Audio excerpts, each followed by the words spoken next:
Ah, I see. You must be the traveler that Lady Farina mentioned. Listen, I'll be perfectly honest with you. I'd avoid getting mixed up in this whirlpool of a mess if I were you. Huh? What do you mean? Come with me and you'll see. The deceased is one of Linny's assistants, named Cal. Even though he hadn't joined the troupe long, he was hardworking and everyone generally liked him. The assistants are usually in charge of setting up and inspecting the props, as well as assisting with the show and keeping the crowd engaged. As you probably saw when you were in the audience, the water tank suddenly fell and smashed the box with Cowl inside it. This is the real mystery. We've already searched the scene and were unable to find any traces of the girl.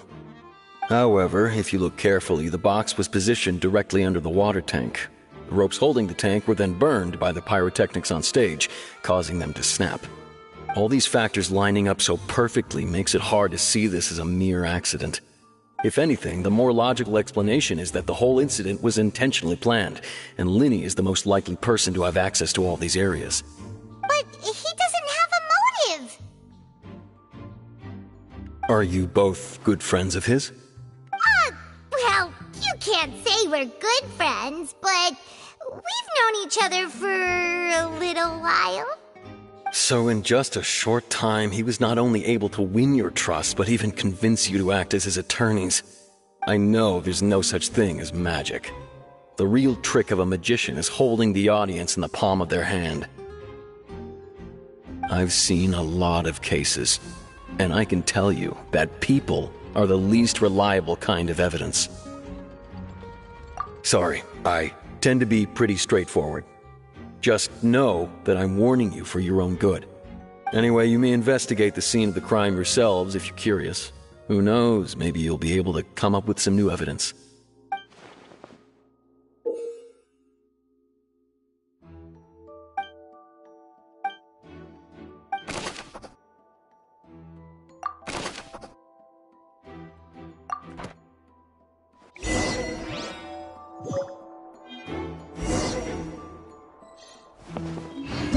Whoever the murderer was, they must have made preparations well before... What?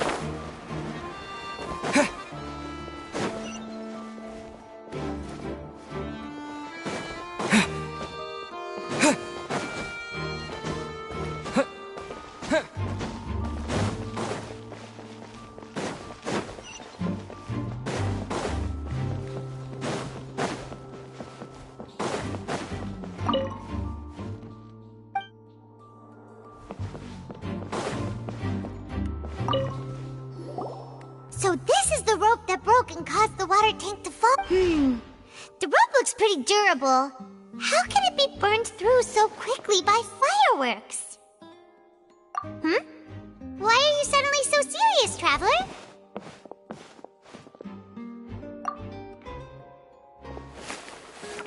Whoa. Look! This bit is made from different material! Most of it was burned away, but there's still a little bit of it left. Huh. So if a rope meant to hold something was made with that kind of material in it, then that means... Wait, why don't you write all this down? Let's take notes.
investigation team has some new findings.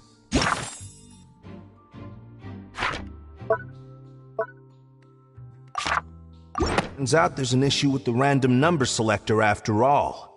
See, I told you. What if the machine picked some big guy's seat? You think the murderer would have still made his move then? Sorry to interrupt, but we're helping Linny and Lynette with their side of the investigation. What were you saying about the number selector? There's something wrong with it? You're trying to help them? That'll be a tall order. Linny used the machine to pick a random member of the audience during his performance, right? The lucky girl that later disappeared.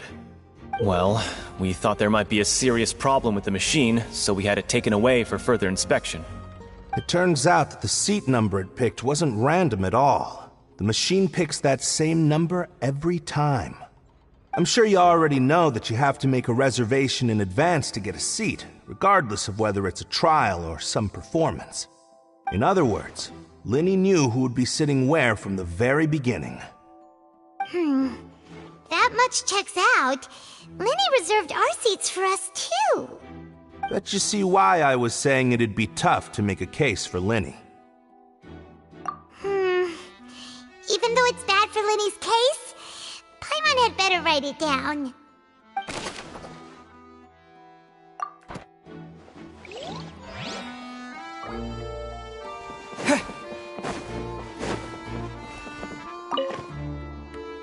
Go ahead, have a look around.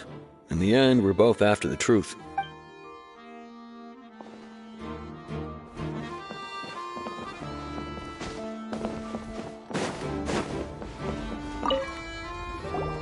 Hello there. What are you investigating? Oh, this location has also been cordoned off because the Magic Troupe members are currently considered prime suspects. The investigation team is still collecting evidence. The seats were all booked in advance, so we were able to deduce the missing woman's identity by checking the guest list. Sure, it's not like this is confidential information. We will publish it later anyway when we petition the public to help us find the missing person. Her name is Halsey. She's a painter from Fontaine who's made a bit of a name for herself. Apparently, she wasn't a regular at the Opera House, but she'd been feeling some pressure with her work lately, which made her decide to come see the magic show. The Magic Troupe members all claim not to know her. We have looked into her social connections. It seems that she has no personal grievances or conflicts of interest with the suspects. Simply put, she wasn't related to the Magic Troupe at all, which matches the features of the previous serial disappearances. Were the victims of previous cases also chosen at random? That's how it seems to us, in any case. Apart from the fact that they were all young women of around the same age range, there really weren't any other connections between them. Okay then. No need to be so formal. If you do happen to see the missing girl, please be sure to contact us. It is of utmost importance that we get to the bottom of these disappearances.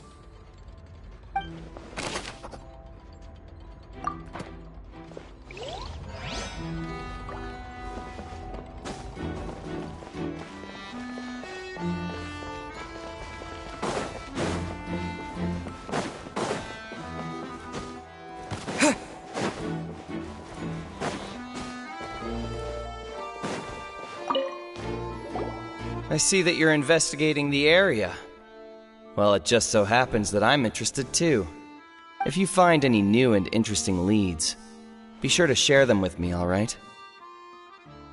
We don't have too many thoughts yet. Then why don't I tell you my hypothesis first? The way I see it. It all started with that loud thud. The thud? Oh, you mean the sound that happened during the countdown? Yes, exactly. It wasn't terribly loud, but I suspect that most people heard it. It's just that everyone was awaiting the results of Linny's trick with bated breath, so no one paid it much mind.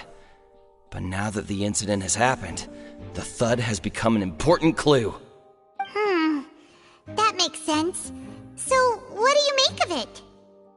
I'm of the opinion that it may have been the sound of Linny's accomplice. Lynette, perhaps. Jumping atop the water tank, or something like that. And when the pyrotechnics went off, she cut the rope. sending the water tank crashing down. But wasn't the noise we heard too loud for that?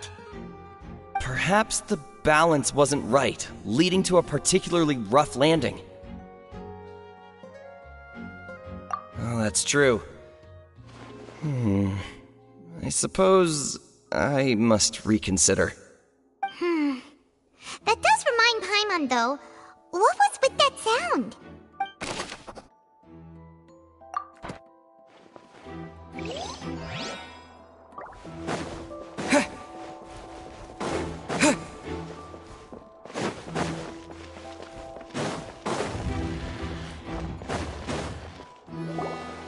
Hey, you!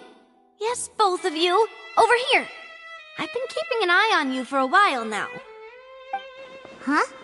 You mean us? That's right. If I'm not mistaken, you're also among those who wish to cut down the thorns and pursue the truth. No? And by the looks of it, you're not from Fontaine. Well, you're right on the more about that one, but who are you? Have you never heard of the Spina di Rosula? From mediating disputes and providing protection to solving conundrums, you name it, Spina di Rosula does it. And I, Navia, have the honor of being its renowned president.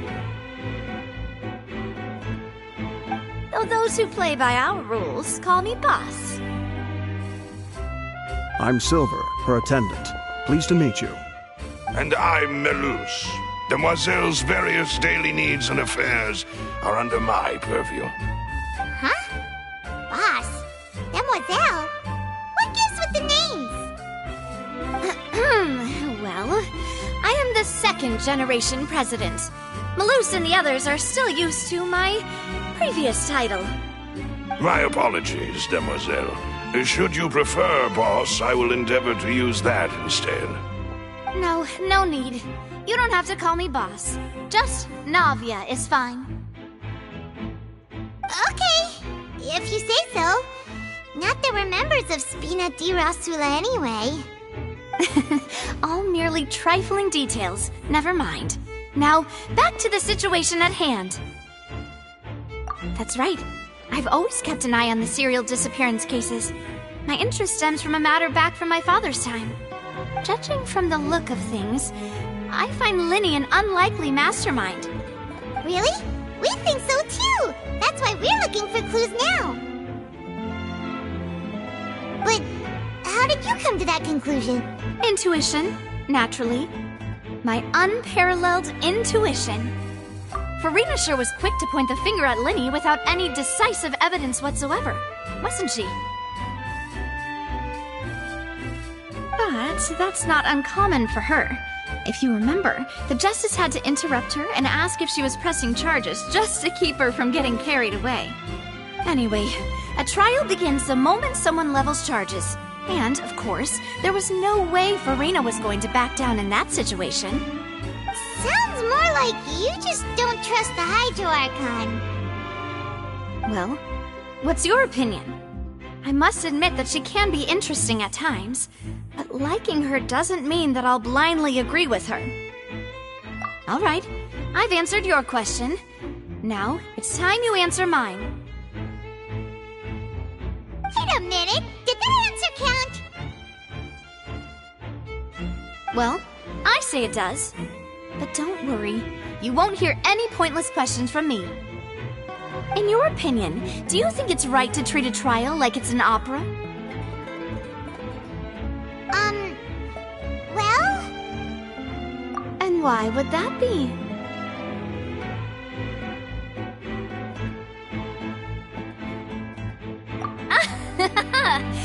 See, Silver and Malus? I told you they'd be different.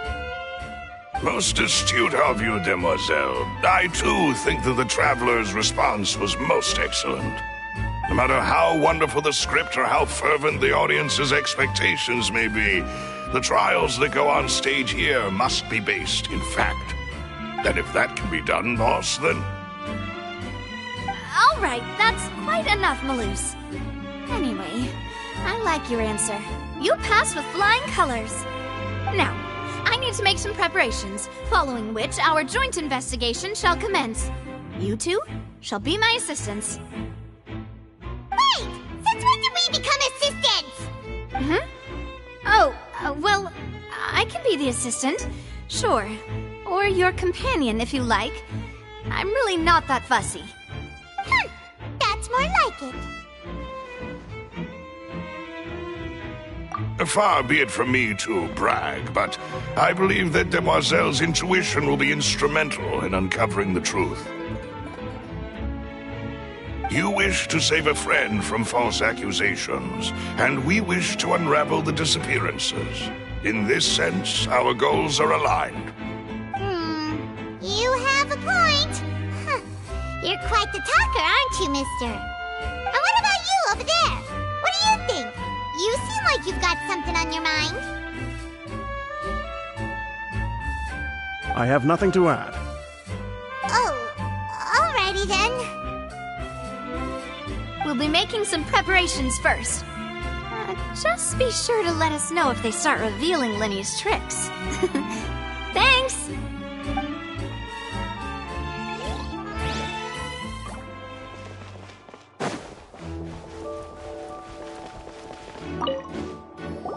Sorry, but no one can freely enter or exit the Opera House at the moment. If you wish to leave, you must register your identity with us first. No, we're not leaving. We're representing Linny and Lynette as attorneys, so we're investigating the case. Were you always guarding this entrance? Yes, after the Chief Justice gave the order, everyone coming in or out must undergo a strict inspection. So, the missing girl couldn't have left from here. At least, not from that point on. I doubt there was much opportunity then, either. How can you be so sure, Well, because I was in charge of security near the entrance at that time. I couldn't see Linny's performance from here, which was quite a shame. Just my luck. But still, I did not abandon my post, and I stayed put no matter how loud the applause was. If someone had so much as even approached the door, I would have noticed it, let alone if they had tried to leave. We Melusines are good at that sort of thing, you know. So, it's safe to say the girl couldn't have left through here. Alright, thank you for your help. This'll be useful info.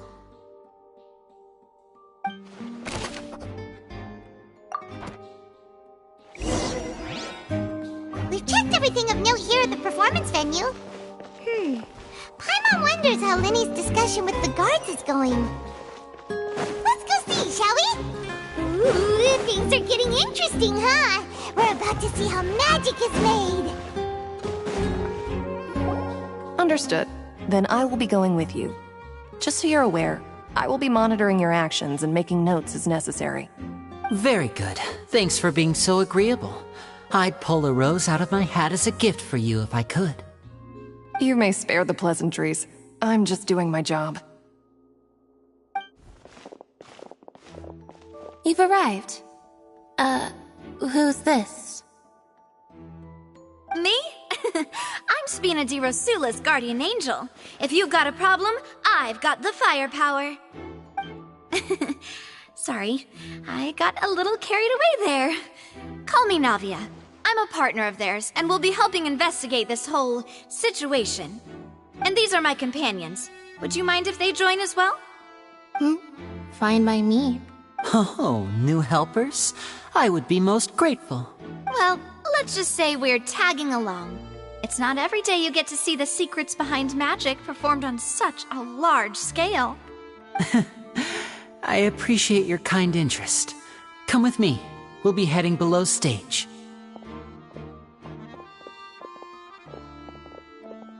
Huh?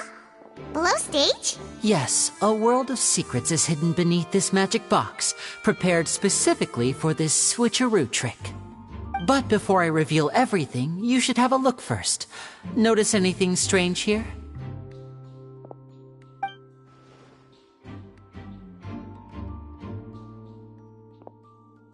I'm not trying to be dramatic. Remembering the details of a trick will help you understand the methods used to perform it more easily.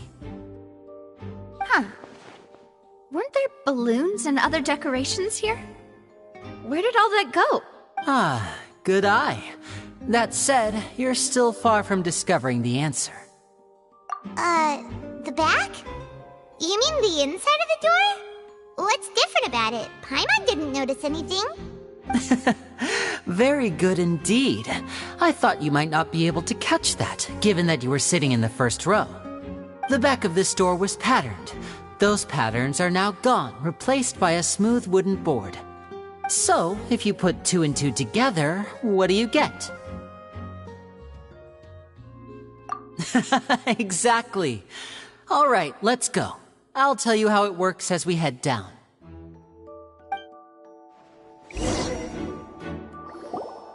Oh, so there was a passageway under the magic box! I knew you'd figure out most of it as soon as you saw this place. The 2 magic boxes are positioned right above the 2 entrances of the tunnel. See this flatbed trolley? The box with the lucky audience member in it would be shuttled over to the other side using the trolley. This trolley can raise and lower and even rotate, ensuring that the box will face in the right direction. I see. So that's the purpose of the box inside another box. Precisely. The inner box would descend after the audience member was put inside and be moved along the trolley, all while the outer box would remain on stage as if nothing had ever changed. So that's how you did it! Once the box was lowered, the trolley would store some energy through this device here, with which it would complete the rest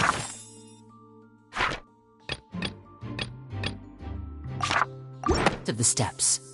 The audience member would only be able to feel some slight movements in the dark, and by the time she walked out, she would already be back on stage. Right! You were talking that whole time, and you even came out for a moment near the end! Ah, yes. A phonograph operated by Lynette was used to achieve that effect. My assistant and I had already scripted our conversation beforehand. When the countdown began, I had already gone to the opposite box via a tunnel using that ladder. And what about Lynette? Where was she? I was in the mezzanine space in the back of the box. Oh, interesting! That's how we were able to coordinate Linny's lines with the assistant.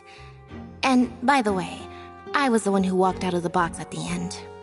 I mean, we are twins. All it takes is a change of clothes and no one can tell who's who. And that's my favorite part of this trick. Only Lynette and I can perform it. So that's how it all worked! Wow, every detail you revealed was more amazing than the last! Lynette would briefly walk out of the box and then go back in, jumping into the tunnel and escaping before the box on the trolley could finish ascending. And then I walk out of the other box in the audience area, and the trick would be complete. The operative word here being would. But as you saw, Cal was in the box, not our audience member. She, on the other hand, mysteriously vanished. We really don't know how that happened. If not for that interlude, this would have been an astonishing trick. I probably never would have figured out how you pulled it off. And yet, to think that someone was able to use this magic trick to commit a crime. Could we have a look around? I think we can come up with some more leads. This is the scene of the crime, so Linny and Lynette are not permitted to stay here. I'll escort them back up.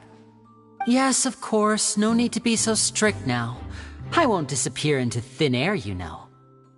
Thanks, everyone. We're counting on you.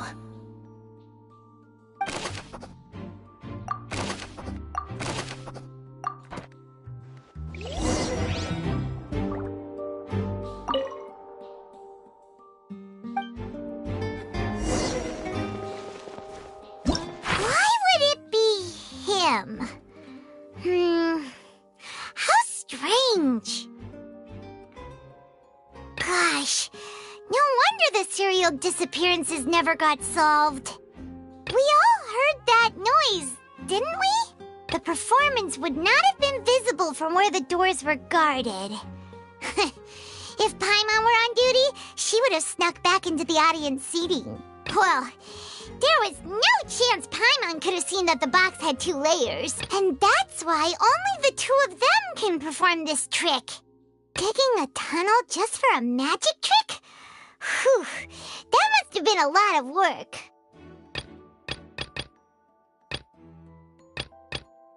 We all heard that whoever the murderer was, they must have made preparations well beforehand.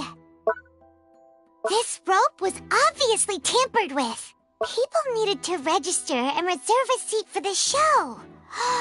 That, combined with this number selector, could allow you to pick a young lady instead of some old fogey.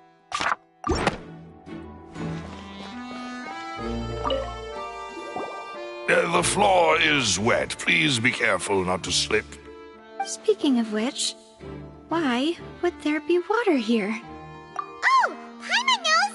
It's one of those tricks where you pour water into a jug and then flip the jug over only for the water to disappear? And here's a broken vase! Huh. Did the trolley knock it down while moving? That can't be. The trolley moves along tracks from start to finish. It couldn't have hit the vase at this distance. Let's note this down too and think about it later.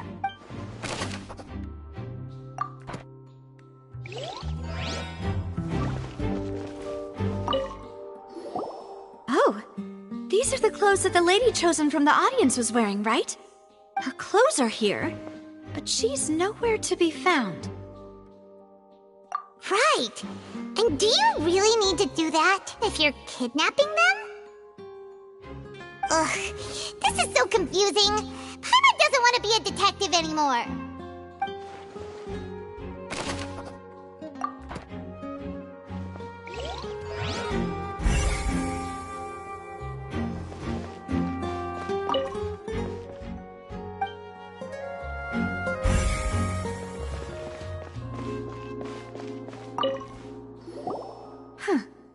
What's this?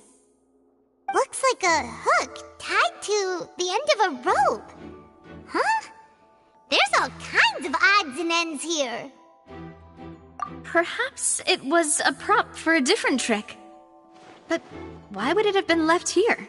Whatever it is, let's make a note of it first.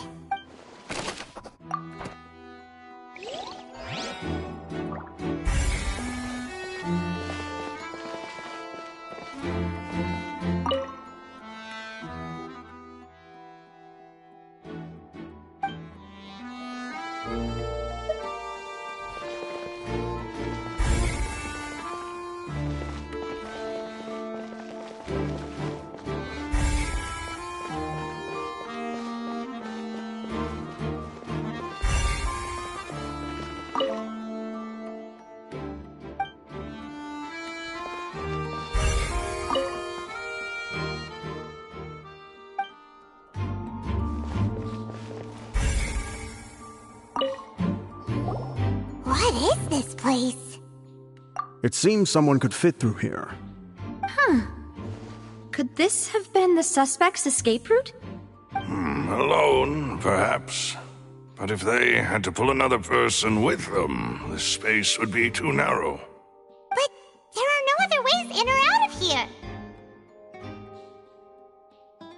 Oh, you're right! Let Paimon write that down.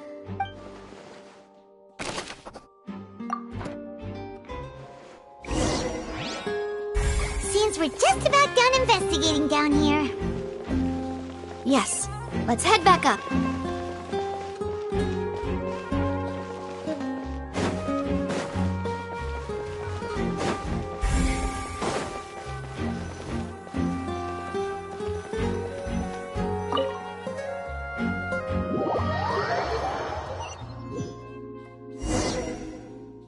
Well, we've ascertained the state of the crime scene.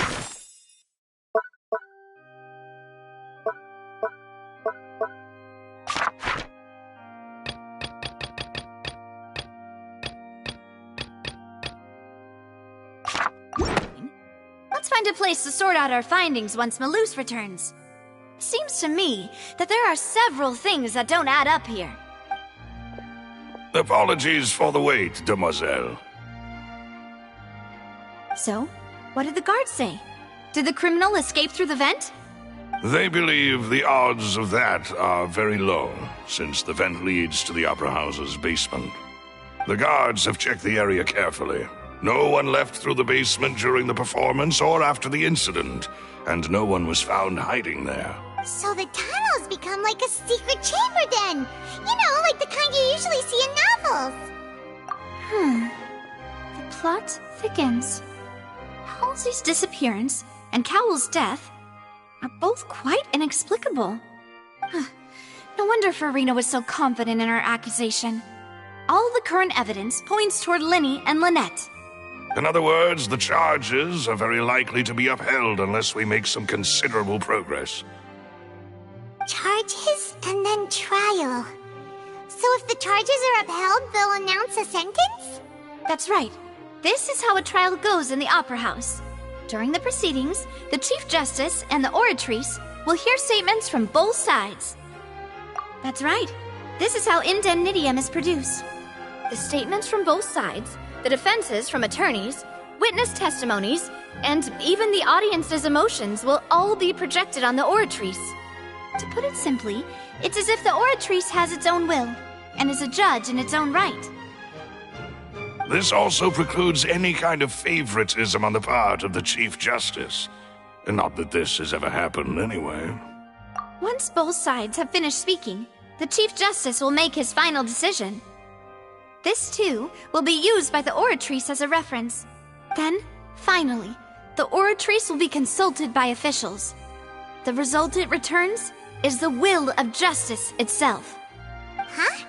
So that machine is the one that actually decides? Paimon thought Neuvillette called the shots.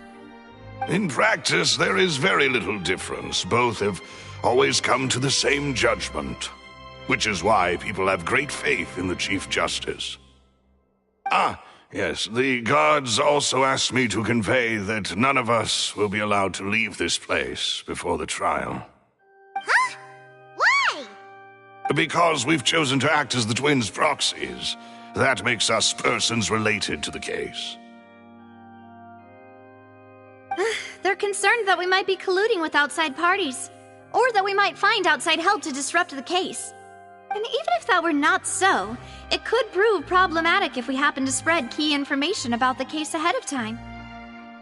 I'm ready to break out at any time. Whoa! There's no need for that! Paimon thinks they have a point. That said, are they providing food? Of course. I just hope you don't mind the lack of options. I'm afraid that catering to all tastes is not in the cards, nor is any guarantee of balanced nutrition. In that case, let's just sort out our findings together here. Pity. I was hoping to take you to try some of Fontaine's famous desserts, too. I mean, what better way to properly think through our findings than over some tea and sweets? Huh. Breaking out suddenly doesn't seem like such a bad idea after all. Just kidding! Paimon will still do her best, even if there are no snacks. What do you mean, no snacks? Of course we'll have snacks. If we cannot buy some, then we'll simply make some. Huh? Here? But how? Understood, demoiselle. Everyone, please come with me.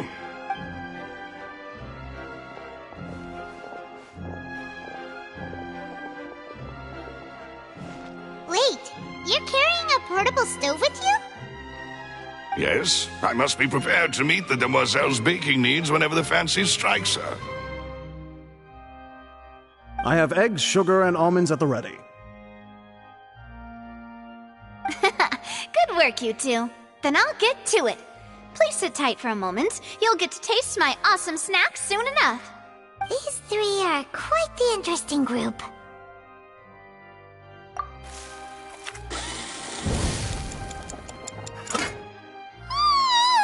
And Paimon thought it smelled good while it was still in the oven! Oh, it's even better now. Paimon can't stop drooling. From the way you had these two guys carrying all that stuff around, Paimon thought thought you'd have them do more during the baking process.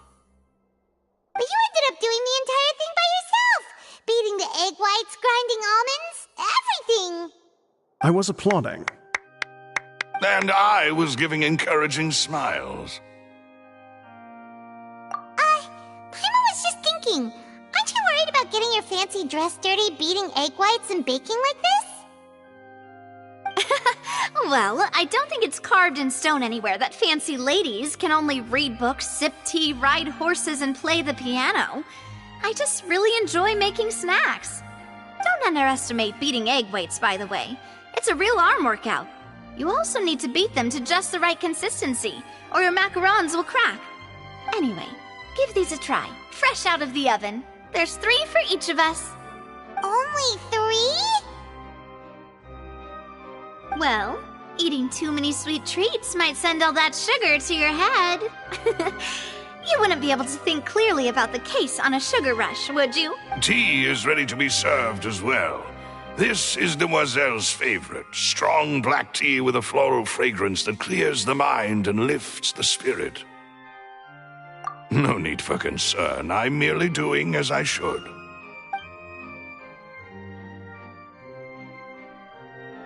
All right then. Down to business.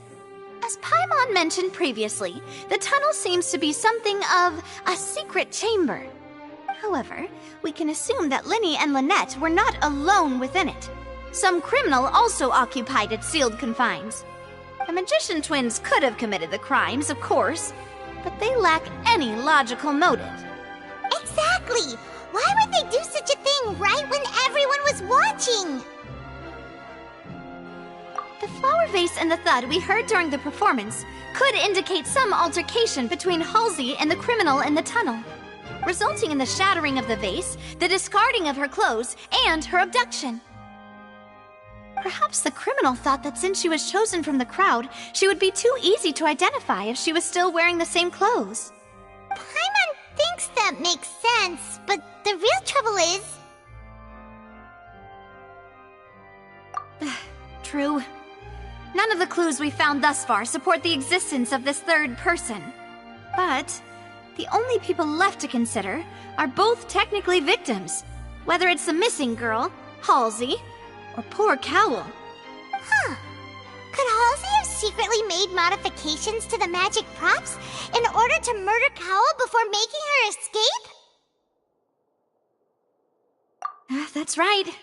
And even if she had tampered with the setup, she would need to understand the entire trick to pull it off. Nor does she have any motive. The guards said that she has never had any dealings with the Magic Troop's members. Were we not thorough enough in our search? From the sound of things, this is turning into an impossible case. Your macarons are amazing, though, Navia. They smell great! They're nice and crisp and super sweet! They are my specialty, after all. And I see you've already had 5 of them. What? 5? Oh, that can't be right! Paimon only counted 3! Honest! Please don't worry about it. At my age, a few less sweets might actually be a good thing. No! Being greedy is one thing, but Paimon knows how to count. Besides, Paimon knows that if she ate too many, then others wouldn't have enough.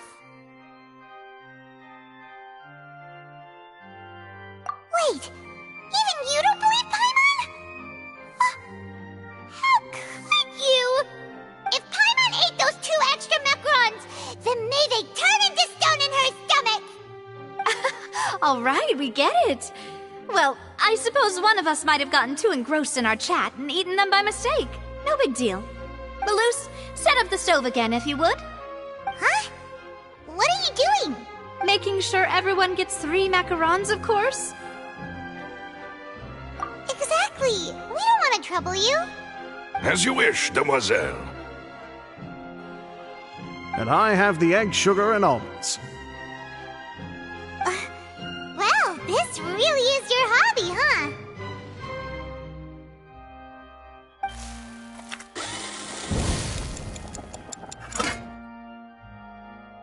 Well snack time. I'm going to have another look around the area. I don't know what we're looking for yet, but we've still got some time. As attorneys, I suggest the two of you think the case over again. It would be awkward if you got all tongue-tied on stage during the trial. Alright, thanks for your help, and for the snacks. It was nothing. A small task for the Spina di Rosula. Silver, Malus, it's time to go. I'll be back if I find anything new.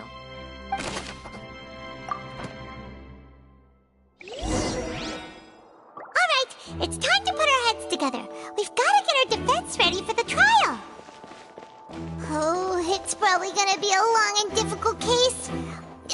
There's no point in worrying about that now. We just need to prepare.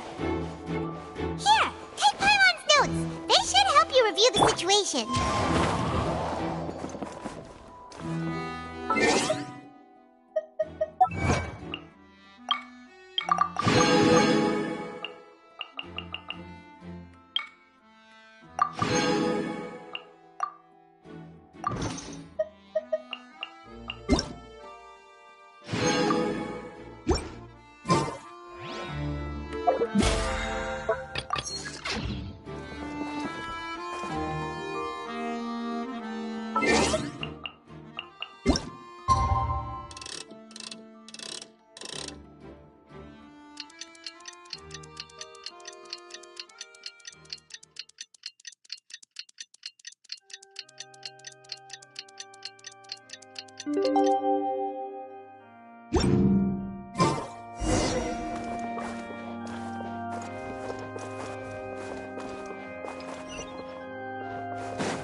Impossible things don't just happen. We'll get to the truth one way or another.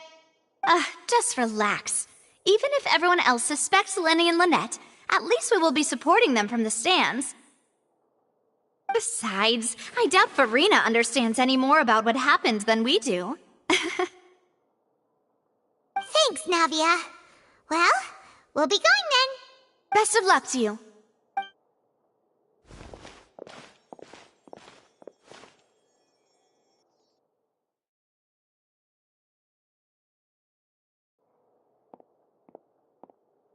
Ah, finally, you're back. Well, how did your investigation go? To be honest, you might be disappointed. No. We're already very grateful that you were willing to help. Well now, don't you all look disappointed. Don't tell me that your investigation came up empty-handed. That was to be expected, of course. The guilty can never produce proof of their innocence. But don't let that stop you. I shall be terribly disappointed should you, my most anticipated foe, concede so easily. Since both parties are present, I declare that the trial regarding the magic show incident is now in session. Firstly, in order for the audience to understand the causes and results of the incident, could we please have Mr. Linney explain the trick? Yes, of course. I will explain while Lynette demonstrates on stage. All the necessary items have been prepared.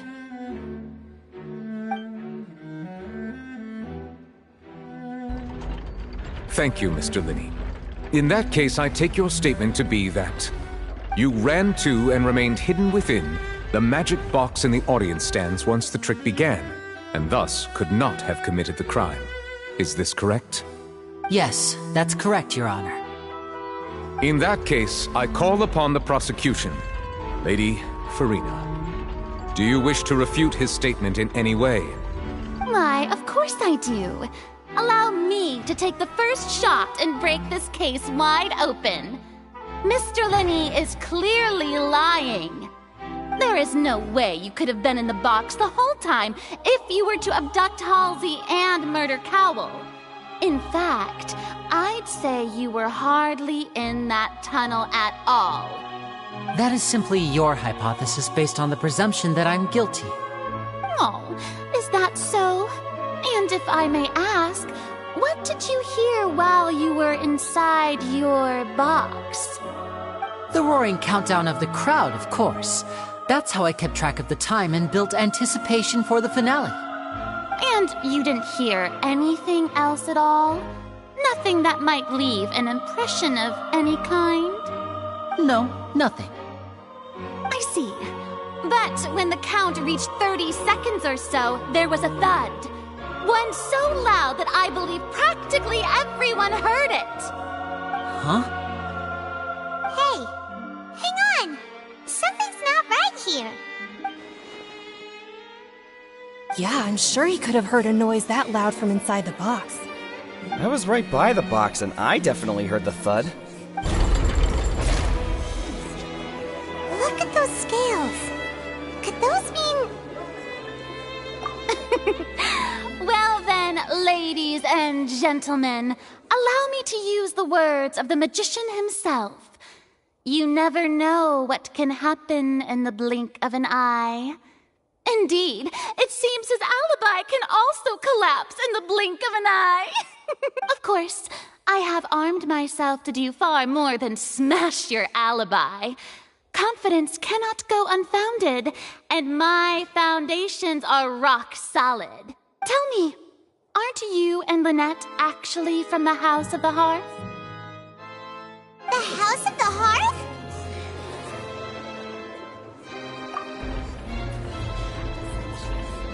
No wonder they did something like this.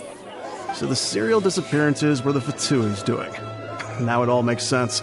I've got a feeling that what happened on stage probably wasn't just an accident. That's irrelevant. Our identities have nothing to do with what happened. Indeed. Then perhaps you could tell us everything that happened during that 1 minute. Your first priority is to prove yourself innocent after all. I'm sure there is little that needs to be kept secret now. Unless your script already has holes in it. The Outlander is speechless. My, oh my, don't they look flabbergasted? Now comes the infighting and discord, I suppose. This was almost too easy. Good thing I made all those preparations. Seems the all-nighter I pulled last night is really paying off. Hey, Linny, why didn't you tell us this before? Order! Order! Mr. Linney, allow me to re-establish the facts. Lady Farina has raised 2 points. First, when the thud was heard in the Opera House, you were neither in the box nor the tunnel. Second, you and Ms. Lynette are both members of the House of the Hearth. Are these claims true?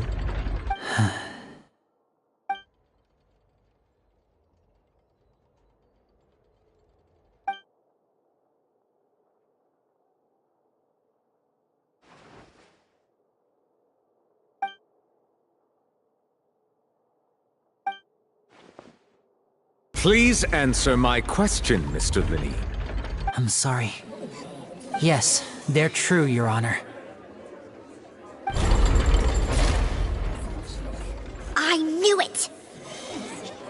Well, that's it. We might as well move on to the sentencing already. What should we do now? Granted. In that case, what is your request? Is that really necessary? They're already as good as guilty. The defendant deceived their own attorneys. What is there left to discuss? Order! Order, I say! Your request is reasonable, and we shall adjourn. This trial will reconvene in 1 hour. So you would stick to Mr. Linney's defense even after knowing what you do now? You certainly have more professionalism than I thought. In that case, my dear audience, let's allow the joy of victory to steep for a little while longer.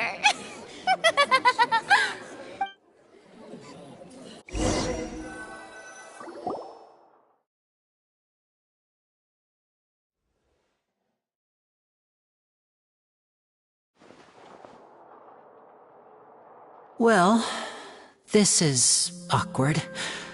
I didn't think the Hydro Archon would dig all that up. I'm sorry, Traveler and Paimon. Yeah, sorry. Paimon doesn't know where to start. We trusted you two. We based our entire reasoning on the assumption that you weren't bad guys. Not to set the wrong tone or anything, but Paimon's really mad! I'm very sorry. I know you're angry, and reasonably so, but please, let me explain. I know you've clashed with the Fatui several times before. I wouldn't be surprised if just hearing the word is enough to make you upset. But our organization is very, very large, and the Harbingers have very different personalities and goals. Right now, we want to save people. As many as we can. That's right. I'm sure we're on the same page when it comes to this nation and the disaster that its people might face. I knew if it weren't for our respective identities, we could become good friends. That's why I didn't wish to flat out lie to you, but chose to hide some details instead. The truth is very important, but being completely transparent about everything would see us spending more effort than we need to. Right. So, you be the judge. Heck, if I were you, I fear that I'd even struggle to trust me at this point. You met a Fatus who works as a magician, a trickster by trade. All by coincidence, too. But still, I'm asking you to trust me. I am no criminal. At least, not in this case. Sorry. Please forgive us. Well, you both say that, but... Right, let's hear your answer first, and no lies now! Of course. I'll answer any question you ask. We've been trying to find out how the Oratrice operates. We want to know why it has a consciousness. Why can it deliver sentences accurately? During our investigations, we learned that the machine's core is beneath it. From that moment on, Lynette and I have been designing this box swap trick, with the objective of getting close to the core. Is that why you needed a whole minute? That's right. In truth, the audience would take about 75 seconds to count down from 60, while I would only need 15 to get to the opposite box. So, after jumping into the tunnel, I accessed the Opera House basement via the vent, and went to investigate the room in which the core is stored. That air vent was created during the construction of the tunnel specifically to execute this step. Well, nothing. As soon as I reached that room and was about to investigate, I heard someone's voice. Which should have been impossible, of course. I was quite certain that I was the only one in the room. That voice seemed to recognize me and tried to speak to me. I chose to err on the side of caution and retreated the way I came. On the way back, I saw the broken vase and the clothes on the ground, but the countdown was almost finished, so there wasn't time to give it any thought. After that, the homicide occurred just as you saw. Well, that explains why you didn't hear the thud. Because of that prophecy I told you about, of course. We must know all we can about this nation's secrets in order to deal with that prophesized crisis. That's the only way we can save everyone. So, there you have it. The whole truth. I swear, I didn't hide anything from you this time. It was never my wish to proceed under this cloud of mistrust either. But, like I said earlier, you can be the judge. If you want to leave because you don't trust the Fatui, there's nothing I can do to stop you. Well, Traveler, you decide. Paimon will follow your lead however you choose.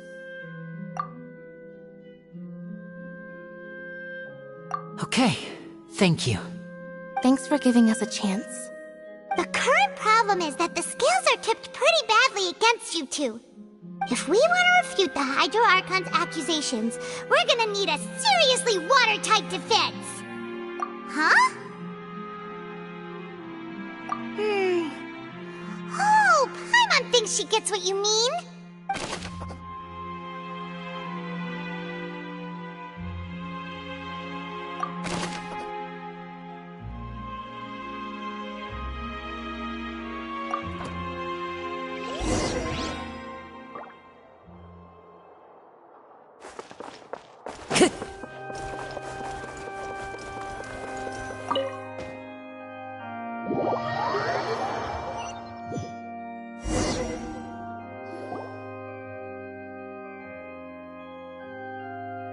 Both parties have returned to their positions. Let us continue the trial. When last we left off, Mr. Linney acknowledged the new evidence presented by Lady Farina as fact. Therefore, Lady Farina may continue stating her reconstruction of the events. That took long enough. Now then, if everyone would lend me their attention. At this stage, let's revisit that scene from Linney's perspective.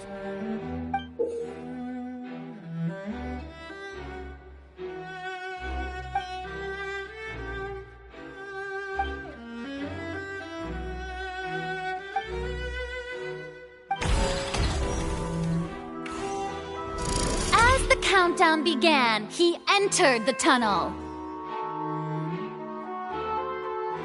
When the flatbed trolley passed, he opened the box and got into an altercation with Halsey, which caused the loud thud.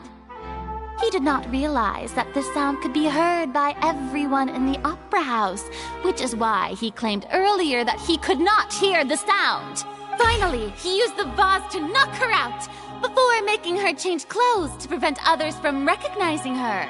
At this time, Cowell arrived in the tunnel, having heard that strange noise, and caught Linney red-handed. So Linney proceeded to knock him out too before stuffing him into that box. Afterward, Linney passed the unconscious Halsey to his accomplice through the magic box in the audience stands, before operating the devices such that Cowell's death would be ruled an accident. And there you have it. That's the truth behind what happened. Does the defendant's side have any objections to Lady Farina's description of the events? The key to refuting Lady Farina is the order of events, what Linney experienced and what he saw.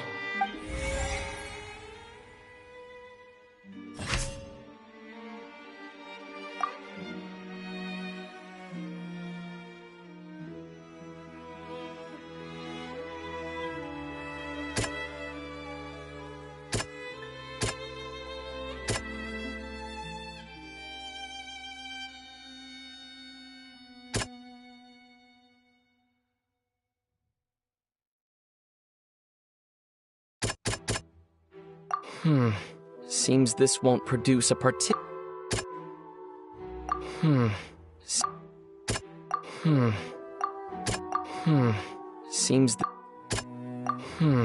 Seems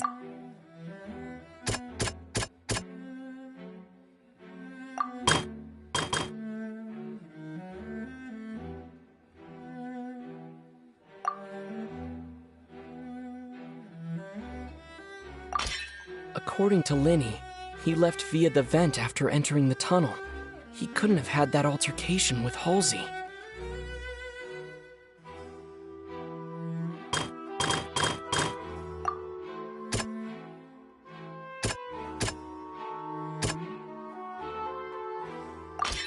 Linney went to the room that contains the Oratrice's core. This is the actual truth.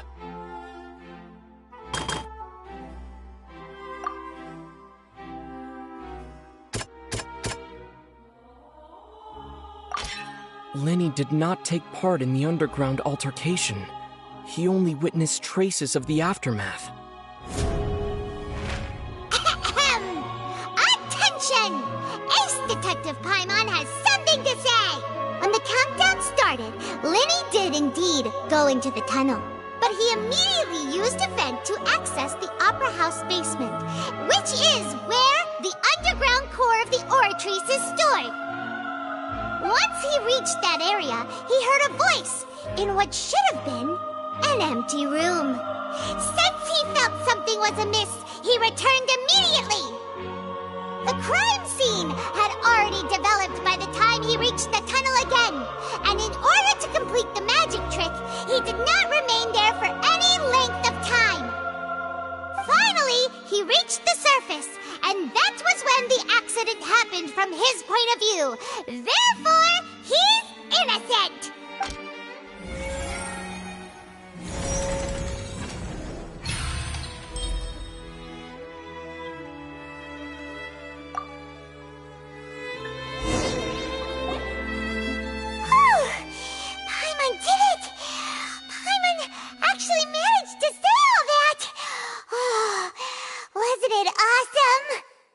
other words, you believe that he knew nothing of the incident? That's right! My reasoning? If that's the case, then if Cowell hadn't entered the tunnel, who was the entire setup meant to kill?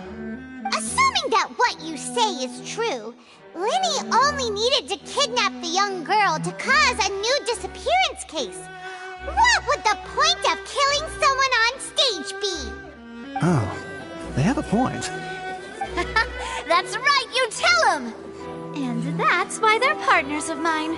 They've managed to turn things around. Oh, well, your denial is very strident, I'll give you that. But what proof do you have to back your claims?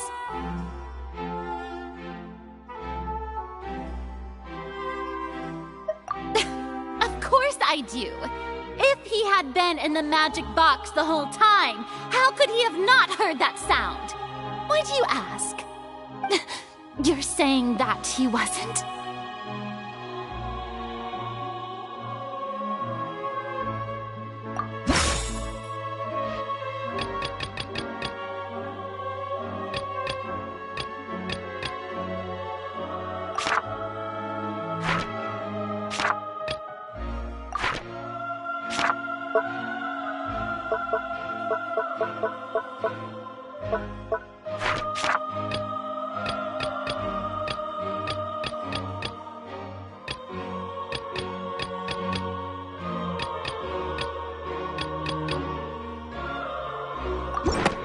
Sure we don't need to give this more thought? Paimon thinks there's something off here.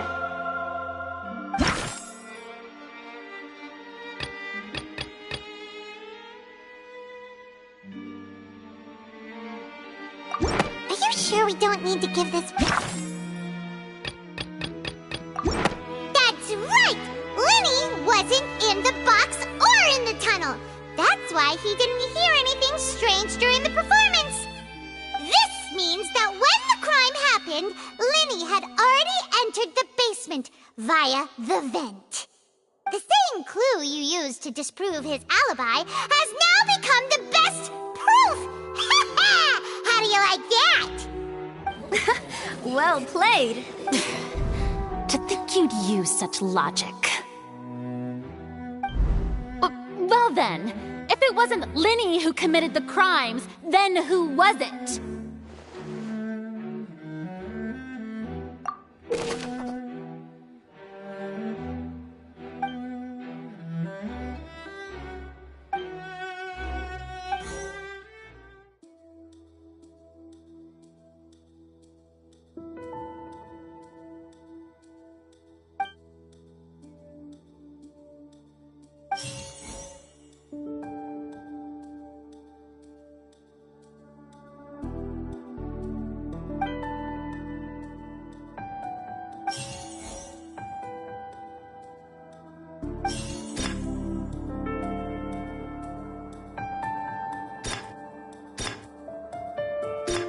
The deceased's name is Cowell, Linny's assistant. He would have been able to tamper with the equipment. Halsey is the missing person and an ordinary audience member. Or did she have her own scheme all along? Could there have been a third person involved? Is that really a possibility?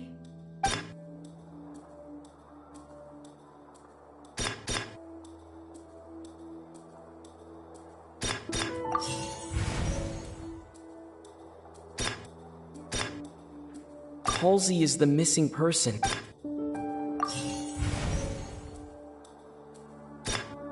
The deceased's name is...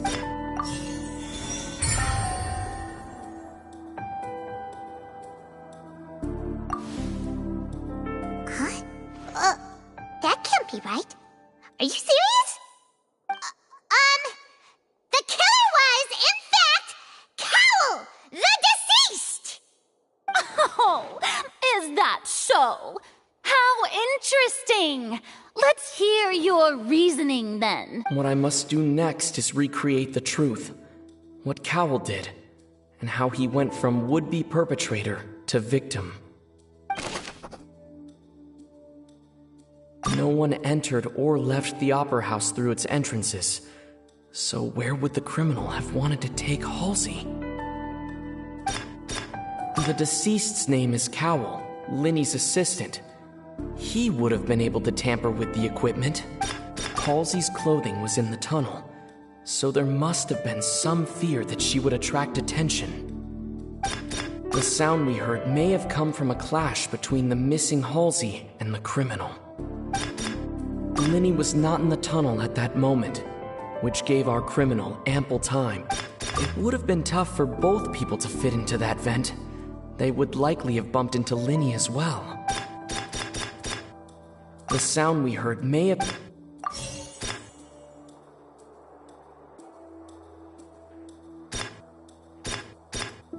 Linny was not in the tunnel at that... It would have been tough for both...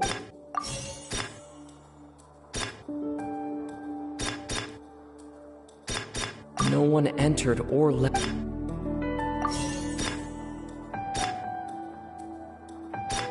Halsey's clothing was in the...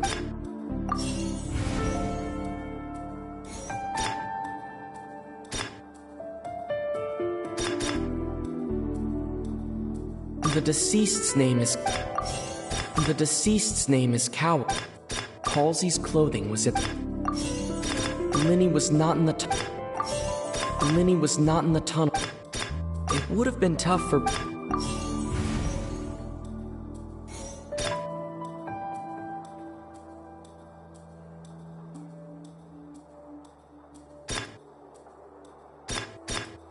No one entered or left the Opera House. The deceased's name is The sound we heard may have... Linny was not in the tunnel at that...